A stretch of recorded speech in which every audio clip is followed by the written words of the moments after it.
अभी नहीं, तुम्हारे पिताजी पिछले 5 सालों से जेल में हैं।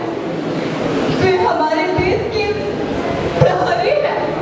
सिर्फ तुम्हारे पिताजी नहीं कुसुम, तुम्हारे पिताजी के जैसे अनेकों उनके पिताजी जेल में हैं।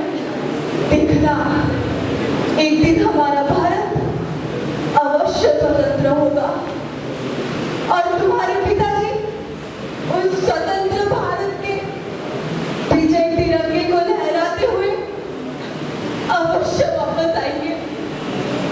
ना होची अनिशा रुंतला, मु इंपीरियल कॉलेज रो बीसीए फाइनल ईयर रो गोटे छात्री। तो आज आमर कॉलेज रे गोटे सेशंस डे ऑर्गेनाइज हेतिला विशेष व्यक्ति। तो हे विशेष व्यक्तिटा होछंती आम सेकेंड प्राइम मिनिस्टर जे लाल बहादुर शास्त्री अछन तांको पुत्र अनिल शास्त्री। तो सार आज आईथिले आमर परिसर को बरगढ़ को आमर कॉलेज को। तो आम बहुत खुशी तांको जिन जीवनटा अच्छे 17 वर्ष से प्राइम मिनिस्टर पो होना भी टाटा थी काम करिछन। तो टाटा भोल्ट थी एटा हमको बहुत बहुत खुशी लागला कि गोटे प्राइम मिनिस्टर पो जदि काम करुछे बेले भाबुथिबे कि तांको केनता माने पास्टा थिबा। तो हे केते संघर्ष करिकिना तांकर ई पद के आसीछन और से 3टा कॉलेज रो डायरेक्टर भी अछन। तो हेटा जानिकिना बहुत खुशी लागला। और तांकर माने शौकीन भी से सिंगिंग रो शौकीन अन माने गायकर अन आउ बहुत किछि एंडर हॉबीज भी अच्छे जे तांको बहुत हेल्प करी छे फ्यूचर के आगे बढ़वा लगी। तो हेटा जानिकिना हमके बहुत खुशी हैला। एज ए स्टूडेंट आमे भी सीखी पारलु कि हमके हमर हॉबी लागी पैशन रखबार कथा, डेडिकेशन रहबार कथा, डिटर्मिनेशन रहबार कथा। सारकर द्वारा आमे जिनिसटा सुनलु हेटा हमको प्रभावित करी छे आ हमको सक्सेस हेबा लागी श्योर मोटिवेट करबा। नमस्कार आगा, मो देवशिका पाढ़े बीसीए फर्स्ट ईयर स्टूडेंट आउ मो एठी इंपीरियल कॉलेज पढ़ुचे। मते बहुत खुशी लगुच पाखे थी माने अनुभूति गुड़ा सब पाइचे। तांकर महान महान कथा गुड़ा भी शुणा को बहुत मिला मते। आउ रहा कथा सी बहुत किसी भी कही जोठारू गोटे हूँ निज लक्ष्य आग हासिल कर। दूसरा कथा हूँ प्रेशर जदि हो तो प्रेशर को हैंडल करिया शिक्षा कथा। परिवेश बहुत उत्कृष्ट थिला जोठारे कि अन्य स्कूल मन छात्र छात्री हेले आसथिले आ समान तांकर नृत्य कला या फिर सब निज निज परफॉर्मेंस पेश करते। देखिए ऐसा है कि मैं उड़ीसा तो कई बार पहले आ चुका हूँ, बट मैं भुवनेश्वर या पुरी या कटक में ही मेरा काम रहा, लेकिन बरगढ़ में पहली बार आ रहा हूँ और मैं बहुत ही प्रभावित हूँ कि इस क्षेत्र का जिस तरह से मैं विकास देख रहा हूँ। और मैं झरसुगुड़ा से संबलपुर होता हुआ यहाँ आया और मैंने देखा कि इस क्षेत्र में काफ़ी ज़्यादा राइस मिल्स हैं, स्टील प्लांट हैं और आज मैंने वो डैम भी देखा, हरिकुट डैम जो है। और इससे ऐसा लगता है कि यहाँ के लोग जो हैं वो विकास को पसंद करते हैं। और यहाँ पे बरगढ़ में मुख्य कारण मेरा आने का ये है कि यहाँ पे जो इंपीरियल कॉलेज है बहुत ही प्रभावशाली और अच्छा कॉलेज है, लोकप्रिय कॉलेज है। यहाँ पे मुझे आज आमंत्रित किया मुख्य अतिथि के रूप में और यहाँ पे मुझे मौका मिला यहाँ के छात्र और छात्राओं से मिलने का, यहाँ के टीचरों से मिलने का।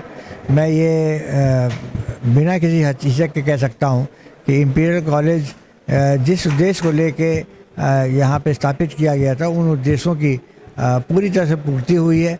और मैंने जो उत्साह जो देखा यहाँ के छात्र छात्राओं में वो इतना अधिक था जो बहुत कम शिक्षा संस्थानों में देखने को मिलता है। मेरी शुभकामनाएं इंपीरियल कॉलेज के साथ हैं और ख़ास तौर से बरगढ़ की जनता के साथ है। और सबसे प्रभावशाली बात यह है कि बरगढ़ आज किसी और अन्य क्षेत्र से किसी मायने में कम नहीं है, और मेरा कल वहाँ में संबलपुर में समदेशी देवी का दर्शन भी हुआ और जिस तरह से उस मंदिर को काफीकरण करा गया है, सुंदरीकरण, और वो बड़ी एक अच्छी बात है। लाल बहादुर शास्त्री जी देश के दूसरे प्रधानमंत्री थे और मुझे इस बात का गर्व है कि मैं उनका पुत्र हूँ और उनसे बहुत कुछ सीखा है ख़ास तौर से। और मैं ये भी कहूँगा खास तौर से युवा पीढ़ी से कि बहुत कुछ शास्त्री जी के जीवन से सीखा जा सकता है। उनकी सादगी, उनकी ईमानदारी, उनकी मेहनत और उनकी कटिबद्धता देश के प्रति जो समर्पण था वो सीखा जा सकता है। हमारा देश बड़ी तेज़ी से तरक्की कर रहा है और इसमें युवा पीढ़ी इसमें और तेज़ी ला सकती है और बहुत कुछ साथी सीखा जा सकता है।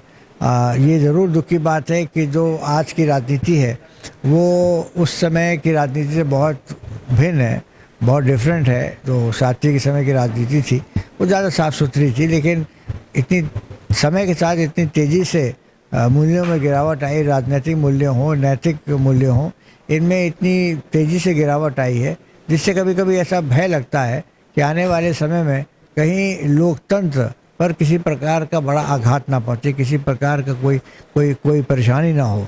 लेकिन मेरा ऐसा मानना है कि मंथन का दौर एक उस समय की बात है और आने वाले समय में मैं समझता हूँ कि जो राजनीति में गंदगी आई है इसकी भी सफाई होगी और इसमें भी परिवर्तन आएगा और ये भी हमारी राजनीति और राजनेता भी आने वाले समय में अपने आप में परिवर्तन लाएंगे, अपने आप को बदलेंगे। जय जवान जय किसान का नारा आज भी सारे देश में गूंजता है, जबकि 1965 में नारा दिया गया था।